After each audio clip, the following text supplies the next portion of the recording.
Bienvenido gente, bienvenidos al canal nuevamente. En esta ocasión este videito va a estar dedicado a un tema de introducción bastante, al menos presentado sencillamente. Se trata de circulación general de la atmósfera y de los jet stream o corrientes en chorro que días pasados les prometí que iba a realizar uno. ¿Sí? Para hacer algo muy sencillo vamos a tratar de que sea todo gráfico.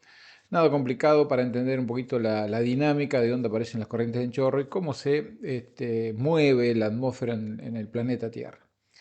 Para eso tenemos que comenzar con la primera pantalla acá del PowerPoint, que es balance radiativo, y decir que nuestro planeta tiene, no sé si llamarlo un pequeño inconveniente, pero resulta que en nuestro Ecuador, ¿sí? Dado que la energía que obviamente utilizamos viene del Sol para calentar la atmósfera y todo lo demás, fundamentalmente se encuentra que se produce un exceso radiactivo. Quiere decir que hay un superávit de radiación, ¿sí? Mucho calor, entra más energía de la que sale, ¿sí? Cuando decimos que sale, quiere decir de que la energía es reflejada o es emitida en forma de radiación infrarroja, pero en el Ecuador hay un exceso, quiere decir de que lo que entra es mayor a lo que sale, mientras que en los polos, si noten acá claramente en el gráfico, existe lo contrario, un déficit de energía, o sea, sale más de lo que entra. Sin embargo, la temperatura medianamente se mantiene, por lo tanto, tiene que haber un mecanismo de resolución de esto, de distribución de la energía,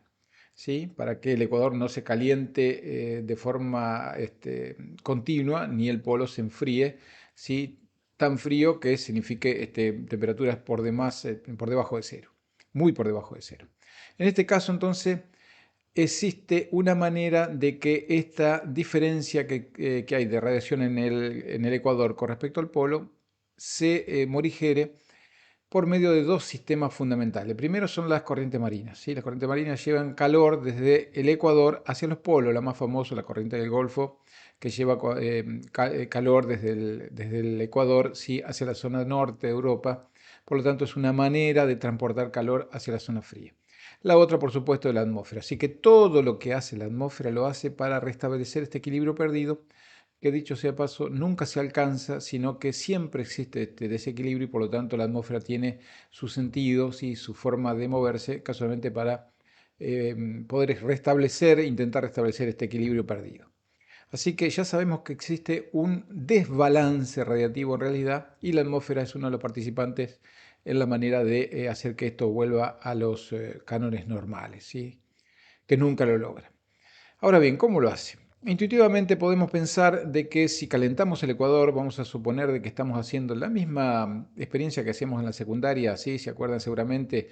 Con un vaso de vidrio, con alguna fuente de vidrio, ¿sí? Poníamos agua con algún colorante y la calentábamos en uno de los extremos, lo que se producía una circulación, ¿sí? En donde se calienta se eleva, donde se enfría baja y por lo tanto se establece una circulación. Este es un proceso de calentamiento diferencial muy simple que deberíamos considerar que puede estar aplicándose en el planeta Tierra. Por ejemplo, acá. Sí, un proceso de calentamiento ideal sería este, donde en el Ecuador se calienta más, el aire asciende, luego se desplaza hacia los polos, baja y nuevamente hace este circuito, lo que se llama una celda. Esto es una distribución ideal, ¿sí? Cuando hablamos de ideal quiere decir de que no es real, porque de hecho no se verifica acá. Sí se verifica en Venus, pero no en el planeta Tierra, ¿sí? En Venus es bastante similar. ¿Por qué? ¿Cuál es el elemento que está pasando en la Tierra que no pasa en Venus? Bueno, nosotros tenemos rotación en la Tierra y por lo tanto esta celda que se forma tanto en el polo norte como en el polo sur no existe, sino que existen tres celdas diferentes. En cambio en Venus con la circulación, con una rotación menor, prácticamente se da esta situación, ¿sí? Así que recuerden, esta no es la situación ideal, sino que no es real, sino que es solamente ideal para tener un concepto. Por lo tanto, por la rotación de la Tierra van a aparecer una serie de celdas que van a hacer el intercambio, van a hacer posible el intercambio de calor, ¿sí? Entre los polos y el ecuador. Esa primera celda, ¿sí? Se llama celda de Hadley, descubierta por el señor Hadley, ¿sí? Aparece por la rotación de la Tierra y es mucho más cortita. Quiere decir de que es en el ecuador, se calienta, aquí ven en la raya azul, en la flecha azul, quiere decir que se eleva para luego descender aproximadamente en 30 grados norte y 30 grados sur. Se acordarán también ustedes cuando vemos el briefing de la mañana, sí, que hablamos de los anticiclones semipermanentes del Pacífico y del Atlántico. Es porque casualmente a los 30 grados, tanto sur como norte, el aire desciende y por lo tanto hay alta presión. Baja presión en el Ecuador, alta presión a los 30 grados. Esta fue la primera celda descubierta, ¿sí?, que explicaba al menos hasta los 30 grados cómo se distribuye energía. Obviamente donde convergen estas flechas negras con aire que viene desde el norte y desde el sur, más frío, hacia el Ecuador, se llama zona de convergencia intertropical, y hacen funcionar la primera celda que se llama celda de Hadley. Pero no es la única. Alguien llamado Rossby pudo investigar y decir, bueno, hay otra manera, al menos de trasladar la energía en latitudes medias, no ya en latitudes bajas, como vimos recién con la celda de Hadley, sino latitudes medias. Él postuló entonces de que en el mundo, sí, en latitudes medias, en niveles altos y medios de la atmósfera, había fundamentalmente y de forma general, sí, un lugar de aire caliente y un lugar de aire frío, y en el medio, sí, podríamos decir que está la frontera de esas celdas de aire cálido y de aire frío, sí, y que esa zona, sí, tendía a, por ejemplo, cuando había mucho frío en un lugar o mucho calor en el otro, ¿sí?, a ondularse de tal manera que se trasladaba aire frío, en este caso hemisferio norte, de norte a sur hacia el Ecuador, y el aire cálido, por supuesto, hacia latitudes más altas, ¿sí? Entonces había una meandrización, ¿sí?, de este modelo de Rossby, de estas líneas que están marcadas acá, que si la seguimos profundizando vemos cómo el aire cálido, ¿sí?, va a tender a irse hacia el norte y en este caso el aire frío hacia el sur, estamos en el hemisferio norte, para luego sí dejar nuevamente establecer esa diferencia que ya se ha morigerado y establecer una zona de aire cálido o al menos un poquito más cálido acá en la zona fría. Volviendo nuevamente a la situación inicial que es más zonal, ¿sí?, de oeste a este.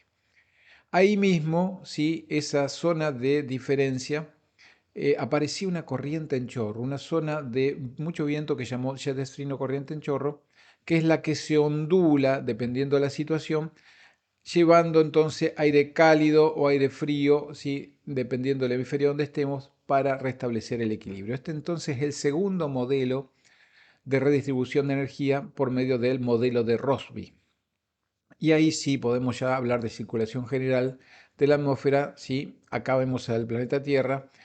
En rojo los vientos predominantes, pero fundamentalmente me gustaría que vean acá, ¿sí?, en la forma lateral. Tenemos en el Ecuador ascenso de aire, ¿sí?, ascenso de aire en esta zona, ¿sí?, luego descenso a los 30 grados marcando la zona de anticiclón semipermanentes, luego otra celda, ¿sí?, que también hace la misma función pero tiene un ascenso de aire aproximadamente en los 60 grados sur, donde están lo que se llaman bajas migratorias, y luego otro descenso en la zona polar donde hay otra zona, una alta polar. Por lo tanto, vemos que tenemos las tres celdas que les mencionaba al principio, que se llaman la celda de Hadley, que ya la vimos, la celda de Ferrel y la celda polar, ¿sí? Esto aparece por función de la rotación de la Tierra. Esto, por supuesto, es lo mismo para el hemisferio norte. Y acá el viento predominante, si noten cómo es, los alisios del este, los vientos del oeste en latitudes medias y altas, como es la nuestra, acá en la Patagonia, y nuevamente un poquito de viento del este acá en la zona polar, ¿sí? Bajas y altas son la consecuencia de estas tres celdas, ¿sí?, que se forman para redistribuir la energía en el planeta Tierra. Bien, pero sigamos un poquito adelante. Acá tenemos entonces las tres celdas, ¿sí? Y esto lo podemos ver en un corte vertical, ¿sí? Acá tenemos entonces el ecuador y el polo a la izquierda, polo norte, polo sur es exactamente lo mismo. Y tenemos la zona del Ecuador con ascenso, formación de nubosidad, la zona de descenso de aire azul, ¿sí?, en este caso a los 30 grados sur y norte, la zona de altas presiones, la zona de 60 grados donde hay nuevamente ascenso, formación de nubosidad, y la zona de descenso sobre el polo, ¿sí?, donde no hay nubosidad y el aire desciende, ¿sí?, claramente entonces marcada de forma donde están las tres celdas, Hadley, Ferrel y polar, ¿sí?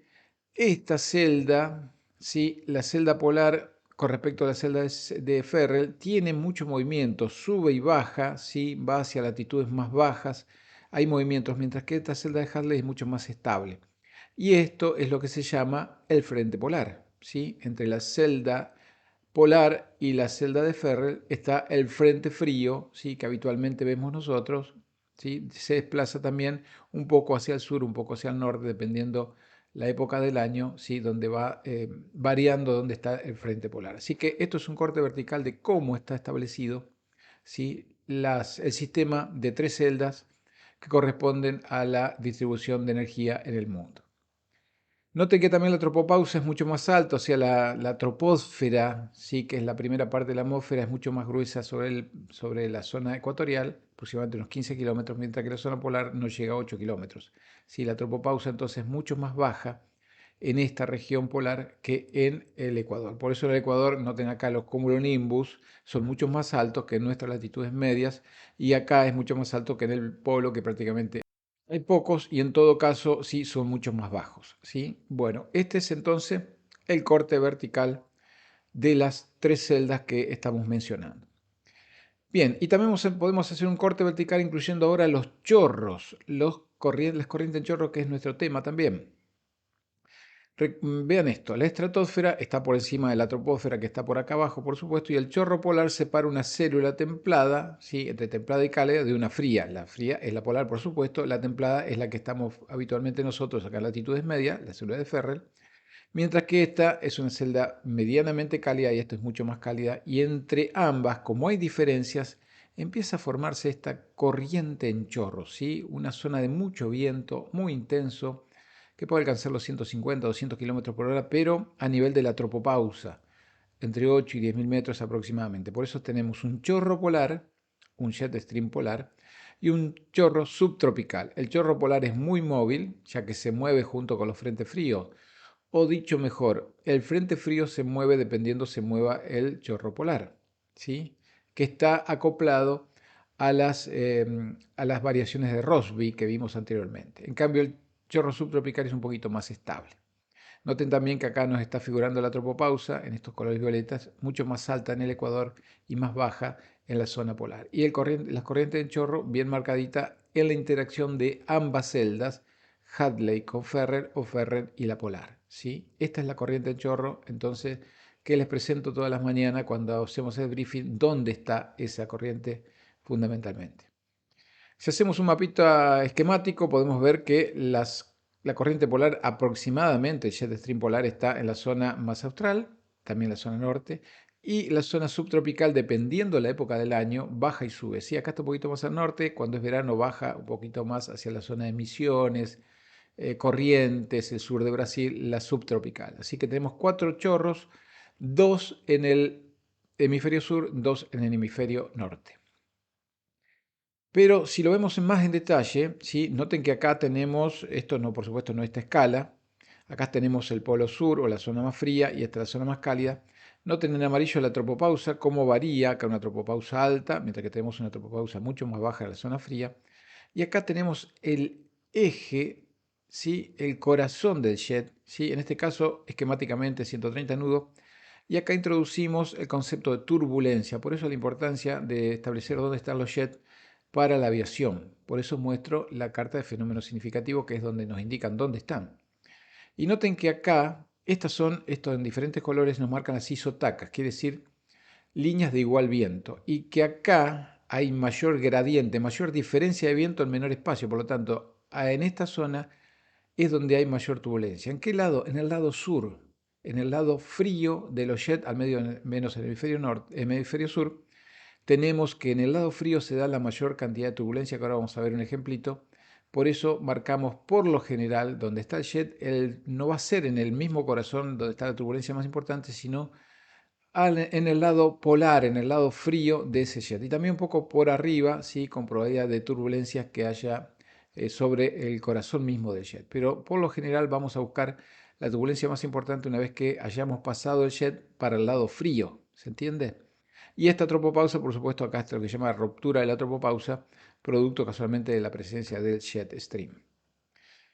También este jet se lo puede ubicar, ¿sí? Por lo general asociado a un sistema de baja presión, en este caso, o un frente frío, que es el que el frente frío va a estar siguiendo las ondulaciones que va tomando el jet stream. En este caso, noten acá, por delante está el frente frío, esto para el hemisferio norte es lo mismo para el sur.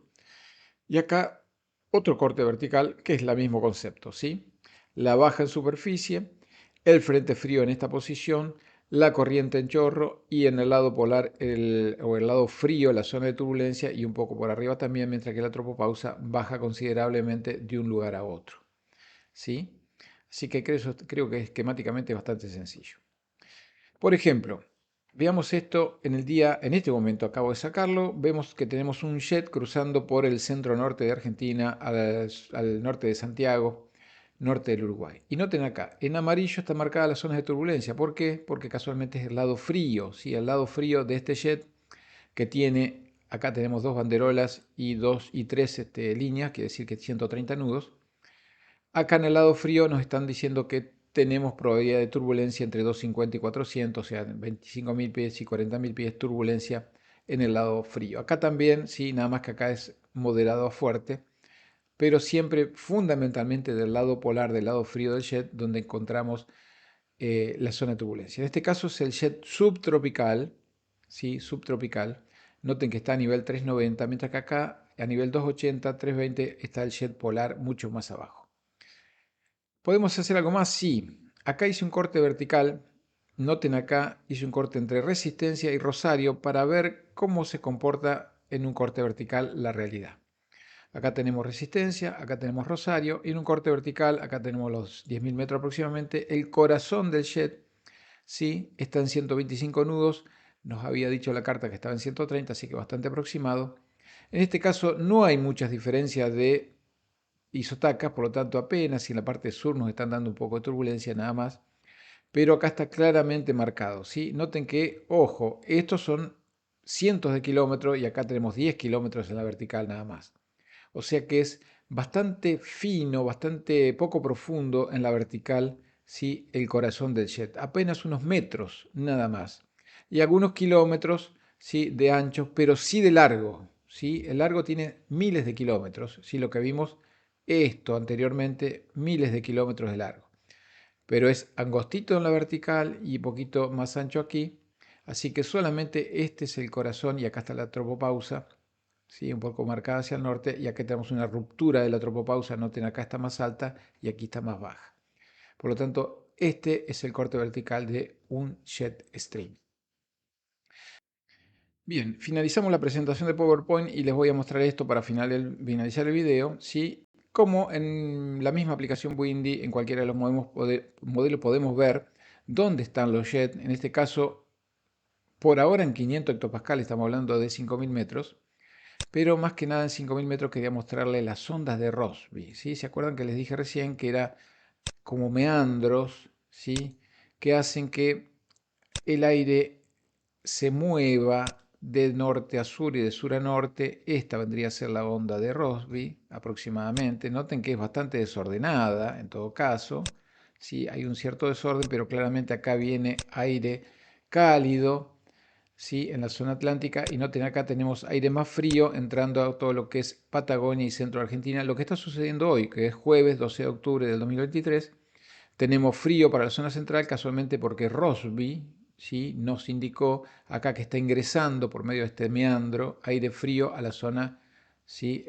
Central de Argentina y sur de Argentina, ¿sí? El frente frío es una manifestación de esta onda de Rossby que tenemos en altura. Antes se pensaba al revés, pero ahora se cambió. Es Rossby, entonces es la ondulación en altura la que nos indica dónde está el frente frío y el ingreso de aire frío a toda nuestra región, ¿sí? Noten entonces los meandros un poco desordenados, pero que es la realidad se visualiza de esa manera. Y para finalizar, veamos a la altura de donde están los jets, 250 hectopascales, unos 10.000 metros. Noten acá, ¿sí? Donde tenemos el jet cruzando, el jet subtropical, cruzando al norte de Santiago, la zona norte de Entre Ríos y el Uruguay, ¿sí? Acá con intensidad de 135 nudos nos marca este modelo, así que bastante coherente. Y aquí está el jet polar, ¿sí? Ingresando por esta zona, seguramente más bajo, y con una velocidad un poquitito menor, ¿sí? Así que también en este modelo, en esta aplicación de Windy, podemos ver dónde están los jets, dónde están los vientos máximos en estos colores, primero mirando la carta de fenómenos significativos para entender ¿sí? dónde se encuentran y poder determinar así las zonas de viento máximo en niveles altos. Bueno, gente, espero que sea de utilidad, ¿sí? Espero sus comentarios. Me agradaría los comentarios, consultas, ¿por qué no? Aportes que deseen hacer, así intercambiamos un poquito de información. Y si esto se fue de utilidad y les es de agrado, por supuesto un pulgarcito arriba no vendría mal. Bien, eso es todo, los dejo y nos vemos mañana, por supuesto, en el